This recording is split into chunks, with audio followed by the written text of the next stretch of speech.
Hello दोस्तों, साहिल easy investment में आप सबका एक बार फिर से बहुत स्वागत करता हूं।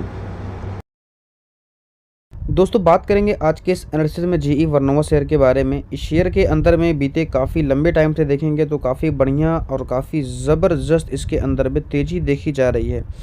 अगर बात करें दोस्तों तो इसके अंदर में ऑल टाइम हाई का बहुत ही ज़बरदस्त ब्रेकआउट देखने को मिला है और ये शेयर बहुत अच्छा यहाँ से आपको रिटर्न देते हुए देखने को मिल सकता है।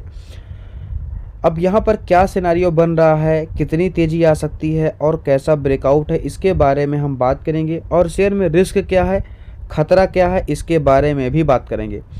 देखिए दोस्तों, शेयर की बात करें तो शेयर बहुत अच्छा खासा चला हुआ है, बहुत बढ़िया मूव दिया हुआ है। लेकिन जब ब्रेकआउट हुआ है ना, तो ब्रेकआउट कहीं ना कहीं एक बहुत बेहतरीन अपॉर्चुनिटी की तरह यहाँ पर देखा जाता है। तो इसके साथ में जो रिस्क है उसके बारे में भी हम बात करेंगे। सपोर्ट रेजिस्टेंस के लेवल को भी यहाँ पर देखेंगे कहाँ पर है, मूविंग एवरेज भी देखेंगे, आरएसआई का लेवल भी देखेंगे। सो बिगिनर के लिए वीडियो कुल मिला के एक लर्निंग कंटेंट होने जा रहा है, बहुत कुछ सीखने को मिलने जा रहा है। नए हो तो चैनल को आप सब्सक्राइब कर सकते हो, ऐसे एनालिसिस डेली मिलते रहते हैं। वीडियो पसंद आए तो एक लाइक ज़रूर कर दीजिएगा। चलते हैं, स्टार्ट करते हैं आज का वीडियो। Let's go. दोस्तों, देख सकते हैं शेयर के अंदर में 3% की तेज़ी है। अपने हाई से इसके अंदर में अच्छी खासी प्रॉफिट बुकिंग आने के बावजूद 3% की रैली है। यहाँ पर इसके 5 दिन का आप डेटा देखोगे तो शेयर में 3.5% की रैली है। 1 मंथ में देखेंगे आप तो यहाँ पर शेयर में देख सकते हैं करीब 49% की रैली है, जो कि 50% इसको आप कह सकते हो। 6 मंथ में देखेंगे तो 30% और साल भर में देखेंगे आप तो 12% और 5 सालों का रिटर्न अगर आप देखोगे तो 36% का रिटर्न है। यानी कि जो इसके रिटर्न सबसे सॉलिड देखने को मिले ये यही 1 मंथ के अंदर में सबसे ज़बरदस्त रैली है। वैसे मैक्स अगर देखेंगे तो आपको 6% का ही इसका रिटर्न है, क्योंकि इसकी लिस्टिंग जब हुई थी 8 नवंबर 2024 में हुई थी। नवंबर 2025 अभी नहीं आया है, यानी कि इसको 1 साल भी नहीं हुआ है। अब चलते हैं, बात करते हैं हम यहाँ पर चार्ट्स के हमारे लेवल्स की और एनालिसिस की। दोस्तों, आ गए हैं चार्ट के अंदर में। यहाँ चार्ट को हम ऐसे जूम कर लेते हैं। इस कंपनी ने Q4 के रिजल्ट को घोषित किया, उसके बाद शेयर के अंदर में काफ़ी ज़बरदस्त रैली देखने को मिली। अगर यहाँ पर बात करें डेट की दोस्तों, तो ऑलमोस्ट देख सकते हो 15 अप्रैल के आसपास से शेयर के अंदर में अभी तक 87% का रिटर्न है। आप देख सकते हैं कितना ज़बरदस्त रिटर्न है। ये होती है पावर स्टॉक मार्केट की, लेकिन इसके साथ साथ रिस्क का भी पूरा ख्याल रखना चाहिए। आप देखेंगे यहाँ पर तो शेयर के अंदर में बहुत ही बेहतरीन, जब शेयर ने यहाँ पर बॉटम बनाया, एक बेहतरीन आप देखेंगे डब्लू का स्ट्रक्चर आपको देखने को मिल सकता है। फिर उसके बाद नेकलाइन को ब्रेक होने के बाद में सेम जो लेंथ होती है डब्लू की, वही लेंथ यहाँ पर मल्टीप्लाई होती है। उसके बाद में ये लेवल इसका रेजिस्टेंस का लेवल रह चुका था और इसी लेवल पे अपना डब्लू का स्ट्रक्चर कंप्लीट करने के बाद में शेयर ने लेंथ मारी अपने प्रीवियस ऑल टाइम हाई के लेवल तक टच करने के लिए। अब यहाँ भी इसने लेंथ को कवर कर लिया और ब्रेक करके ब्रेकआउट के ऊपर यहाँ पर ट्रेड करना शुरू कर दिया। तो आप देख सकते हैं कैसी रैली का पूरा क्लैरिफिकेशन मैंने दिया है। अब यहाँ पर देखेंगे तो शेयर के अंदर में बीते 3 दिन आप देखेंगे तो यहाँ पर शेयर काफ़ी ज़्यादा फ्लक्चुएट कर रहा था। आज देखेंगे तो शेयर ने ब्रेक करके इसके हाई पे रैली दिया यहाँ तक, लेकिन वापस से शेयर इसी बॉडी क्लोजिंग 2300 के आसपास सस्टेन कर रहा है। अब यहाँ पर जहाँ पर हाई इसने लगाया ये लेवल हम ड्रॉ कर लेते हैं, तो ये ऑलमोस्ट आएगा 2350 के अराउंड। ये लेवल हमने ड्रॉ कर दिया है। देखिए दोस्तों, यहाँ पर पहले रिस्क की बात कर लेते हैं। आरएसआई अगर आप देखोगे तो 81 पे ट्रेड कर रहा है, यानी कि आरएसआई हमारा ओवरबॉट जोन पे दिखाई दे रहा है। यानी कोई भी आरएसआई अगर ओवरबॉट जोन पे होता है तो कहीं ना कहीं उसमें एक रिस्क रहता है कि वो नीचे ना आ जाए। और नीचे वो क्यों आता है, वो नीचे इसलिए आता है ताकि उसका जो आरएसआई है वो थोड़ा सा कूल डाउन हो जाए, थोड़ा सा क्या बोलते हैं बैलेंस हो जाए।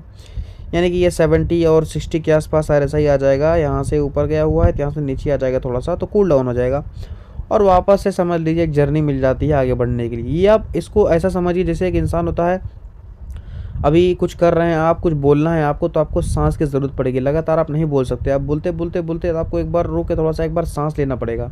जब आप सांस ले लोगे उसके बाद आप फिर बोलते चले जाओगे। सेम वही समझ लीजिए कि बिना सांस लिए ये बोलते बोलते इसके अंदर में आप ऐसा समझिए बिना सांस लिए बोलते बोलते यहाँ तक पहुँचा है। अब इसकी सांस टूट रही है, मतलब ये अब आगे नहीं बढ़ सकता, तो इसको थोड़ा सा एक बार रुकना पड़ेगा और ये सांस लेगा और सांस लेते लेते ये नीचे आएगा और यहाँ पे कहीं पे सांस ले लेगा तो फिर से रैली आएगी।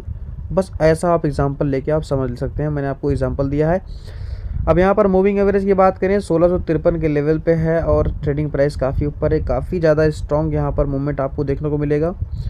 जब से 50 डे मूविंग एवरेज से उठा हुआ है तब से आप देखेंगे काफ़ी टाइम हो गया है और शेयर ऊपर ही ऊपर जा रहा है।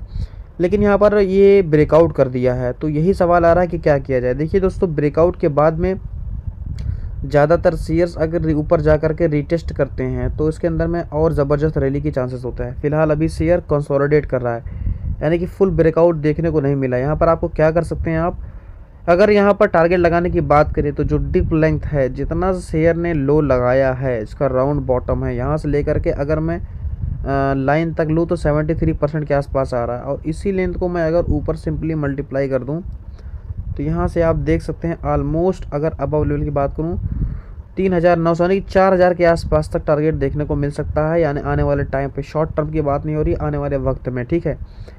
लेकिन ख्याल यहाँ पर आपको किस बात का रखना है, ख्याल यहाँ पर इस बात का रखना है आपको, ये जो लेवल है 2,350 का लेवल ब्रेक करता है तो ही आपको देखना चाहिए। और कैंडल का लो जो होगा या फिर 2,250 का जो ब्रेकआउट की लाइन है, इसका स्टॉप लॉस ज़रूर ले लेना है। टारगेट आप इस तरीके से ले सकते हैं, आप ट्रेलिंग कर सकते हो शॉर्ट टर्म के हिसाब से, जैसे कि 2,600 के अराउंड आप टारगेट ले सकते हो शॉर्ट में। टारगेट की बात करें दोस्तों, टारगेट आप 2,500 2,600 के अराउंड आप ले सकते हो, उसके बाद 3,000 का टारगेट ले सकते हो। लेकिन टारगेट आपको ट्रेल करते हुए जाना है। और लॉन्ग टर्म में टारगेट हमने 4,000 के लेवल तक बताया है, वो आप वहाँ तक कंसिडर कर सकते हो अगर लंबी अवधि का नज़रिया है, 2 साल 3 साल तब। अदरवाइज़ यहाँ पर शॉर्ट टर्म में जो टारगेट है, यहाँ आपको ध्यान रखना है और स्टॉप लॉस का पूरा ख्याल रखना है। अगर मार्केट में हल्की सी भी नेगेटिविटी आती है और शेयर वापस से 2,200 का जो लेवल है नीचे, अगर इसको ब्रेक करने में कामयाब होता है तो ये नीचे साइड पे आपको 2,000 का जो रेजिस्टेंस का लेवल है, इसी के आसपास ही सपोर्ट लेते हुए दिखाई दे सकता है। तो शेयर में ये RSI इसका बहुत हाई है और ये ओवरबॉट जोन पे है, तो कूल हो सकता है। अगर कूल होने के लिए ये लो टूटता है तो हमारे लिए रिस्की हो जाएगा, तो रिस्क का आपको ख्याल रखना है। बाकी दोस्तों कोई बाई सेल का रिकमेंडेशन नहीं है, वीडियो सिर्फ और सिर्फ एजुकेशन पर्पस के लिए है। अपने ऑन रिस्क पर शेयर को बाई सेल कीजिएगा। वीडियो पसंद आया हो तो लाइक करो, चैनल पर नए हो तो सब्सक्राइब करो। मिलते हैं स्टॉक में, तब तक के लिए बाय बाय दोस्तों। हंसते रहिए और मुस्कुराते रहिए।